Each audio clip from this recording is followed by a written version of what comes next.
Kisah inspiratif Pati Nganjuk, Novi Rahman Hidayat. Dapat 3 I. Menurut Dahlan Iskan, inilah tamu pertama saya di kantor baru harian DISW di Surabaya. Bupati yang punya 36 perusahaan. Grup perusahaan itu ia rintis sejak masih kelas 3 SMA. Kini umurnya baru 40 tahun. Orangnya ganteng dan kaya. Itulah Bupati Nganjuk, Jawa Timur. Ia menjadi bupati karena gemes. Kok kampung halamannya tidak maju-maju? Ia tinggalkan perusahaannya. Ia serahkan manajemen kepada profesional. Saya beri mereka saham agar mereka lebih merasa memiliki, ujar Novi Rahman Hidayat sang bupati. Sebelum ke politik, semua keluarganya ia tarik dari perusahaan agar manajemen baru bekerja profesional, tidak terganggu pengaruh keluarga. Bupati Novi punya tambang nikel, tambang batu bara, dan 120 bank berkreditan rakyat, dan banyak lagi yang lainnya. Gajinya sebagai bupati ia serahkan ke lembaga kesejahteraan rakyat. Mobil-mobil dinas bupati tidak ada yang dia pakai. Semua pegawai negeri harus membayar zakat yang hasilnya dikelola tim untuk mengatasi kemiskinan. Tiap Jumat ia pindah masjid khutbah. Usai Jumatan bertemu masyarakat di sekitar masjid. Novi mencari tahu apakah masih ada rumah yang tidak layak huni. Dengan dana zakat itu, rumah tersebut dipugar. Kalau rumah-rumah itu sudah baru, Novi ke masjid lagi, membawa tumpeng sebagai tanda peresmian. 1 rumah, 1 tumpeng. Foto tumpeng itu dibesarkan, dipasang di rumah baru. Itu terjadi nyaris setiap Jumat selama 2 tahun terakhir.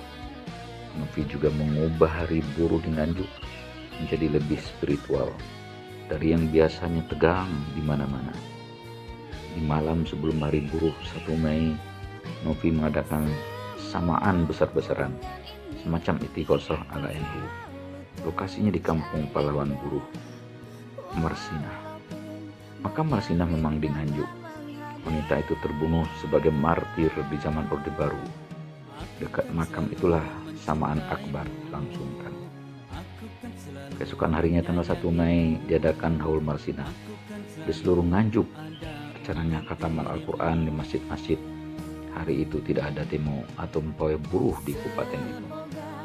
Sebagai pemilik 36 perusahaan dengan total karyawan 40.000 orang loh. 40.000 orang karyawan. Novi terbiasa membuat keputusan cepat. Mula-mula birokrasinya sulit mengejar. Akhirnya pada tahun 2018, setelah beberapa bulan menjabat, ia tunjukkan kecepatan geraknya. Di hari terakhir bulan Desember, ia kumpulkan kepala-kepala dinas.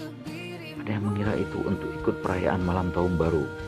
Ternyata Novi memberi hadiah tahun baru yang tidak biasa.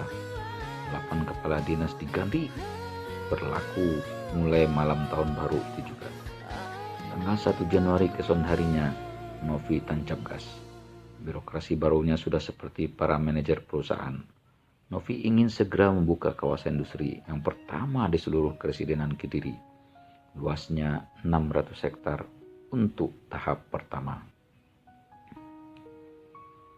ia tidak mau kehilangan momentum. Jalan tol Surabaya-Jakarta sudah hampir jadi. Saat itu melewati Nganjuk.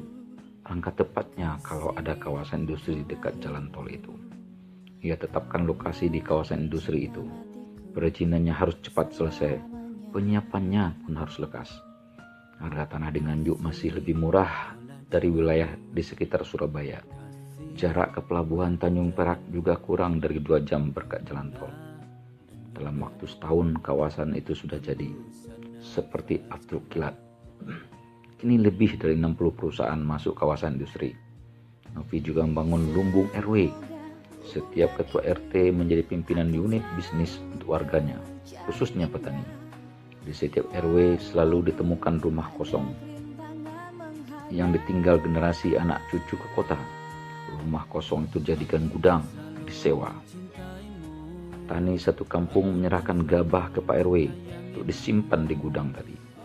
Pak RW lah yang mengolahnya menjadi besar lalu menjual. Setelah laku, Pak RW membayar ke petani dengan harga 10% lebih tinggi dari harga pasar. Petani yang peroleh harga lebih baik. Saya belum mau menulis soal cerita ini dengan lengkap. Jangan dulu percaya, saya adalah wartawan, kata Dahlan Iskan. Saya harus lebih dulu menelusuri sendiri tingkat keberhasilannya dalam waktu dekat. Rasanya Nganjuk akan bisa seperti Banyuwangi yang majunya cepat sekali. Novi punya potensi menjadi Azwar Anas, Bupati Banyuwangi yang sukses itu. Dua-duanya santri NU, sama-sama pula dicalonkan oleh PDI Perjuangan. Sama-sama muda, hanya Novi lebih kaya harta, Anas lebih kaya pengalaman politik. Dalam hidupnya Novi tidak pernah masuk organisasi. Waktu masih pelajar atau mahasiswa pun tidak ikut IPNU ataupun PMI. Selepas SMP Negeri Nganjuk, Novi diminta ibunya melanjutkan ke pondok. Novi pun masuk Darul Ulum, Terongan, Jombang. Pondok Bintang 9 itu tidak hanya ada madrasah, ada juga SMA unggulan, yakni SMA proyek BPPT-nya almarhum Profesor B.J. Habibie. Disitulah kesitulah Novi sekolah, yang kalau tamat bisa langsung ke Institut Teknologi Indonesia. Waktu kelas 2 SMA itu, ruang kelasnya di lantai atas. Lantai bawah digunakan untuk SMP. Setiap kali turun dari lantai atas, matanya tersantup pandang mata seorang siswa SMP di lantai bawah. Cinta, centreng, cinta. Seorang temannya menjadi kurir surat menyurat dengan siswi SMP asli Jakarta itu. Pakai cara lama, pertukaran buku pelajaran yang berisi surat cinta. Waktu menunggu buku pelajaran berisi surat cinta itu berdebarnya bukan main, ujar Novi. Surat-surat cinta itu ia simpan sampai sekarang. Ia taruh di berangkas uang, dikunci mati dan kunci rahasia kombinasi. Itulah cinta pertama dan terakhirnya. Mereka menikah setelah si siswi tamat SMA dan Novi belum lulus sarjana ekonomi di Universitas Brawijaya. Ia tidak jadi masuk Institut Teknologi Industri karena sudah mulai berbisnis. Di Darul Ulum, Novi mendapat 3 I. Yang pertama ijazah, yang kedua istri, dan yang ketiga infus. Sambil sekolah, Novi masih bisa cari uang, membeli plastik bekas untuk dijual ke pabrik pengolahan biji plastik. Saat kelas 3 SMA meningkat menjadi dagang biji plastik. Sambil kuliah pun Novi terus mengembangkan bisnisnya. Semua itu terinspirasi dari ayahnya, pengusaha hasil bumi, ternak, dan jasa perdagangan. Kini, sang ayah tidak berbisnis lagi. Hijrah sepenuhnya ke bidang lain, mengurus pesantren yang didirikannya di Kediri, yang siswanya tidak perlu membayar, alias gratis, mulai dari TK, SD, Ibtidaiyah, Aliyah, dan SMK. Di Nganjuk, perusahaan Novi memiliki 2.000 karyawan. Mereka itulah pada tahun 2017 yang dikerahkan untuk menaikkan rating pencalonannya sebagai bupati. Mereka itu memasang 6.500 lebih poster besar di semua RT di Nganjuk. Isi poster tersebut sangat simpel. Foto dirinya dengan baju hem putih dan kopiah hitam. Tidak banyak tulisan di poster itu, bunyinya hanya Mas Novi, calon bupati. Tidak ada jargon, moto, ataupun gelar-gelar. Prinsip-prinsip marketing ia jalankan. Hasilnya popularitas Novi tiba-tiba melangit 70%. Dari sebelumnya hanya 8%. Partai-partai pun mengincarnya, terutama PDI, dan PKB.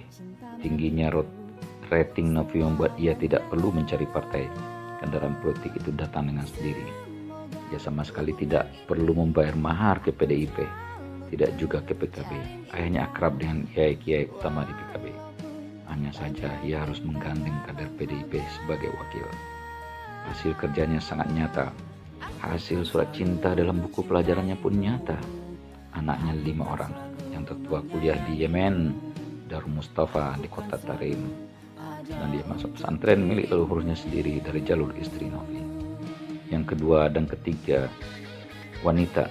Dua-duanya masuk SMK Animasi Umar Said yang disponsori Jarum Kudus. Yang keempat masih Sanawiyah dan yang kelima masih SD. Dua-duanya di Nganjuk. Semua anak-anaknya itu lagi menghafal Al-Quran. Ikut ibunya yang juga hafal Al-Quran. Dahlan Iskan bertanya, apakah Anda hafal Al-Quran juga? Tanya Dahlan kepada Novi. Saya hafal fulus, gurau Novi. Demikian catatan Dahlan Iskan. Selamat Novi. Aku kan selalu menyayangimu. Aku kan selalu ada untuk dirimu. Semoga hubungan ini akan selalu terjalin indah, walaupun banyak rintangan menghadang. Aku kan selalu mencintaimu. Aku kan selalu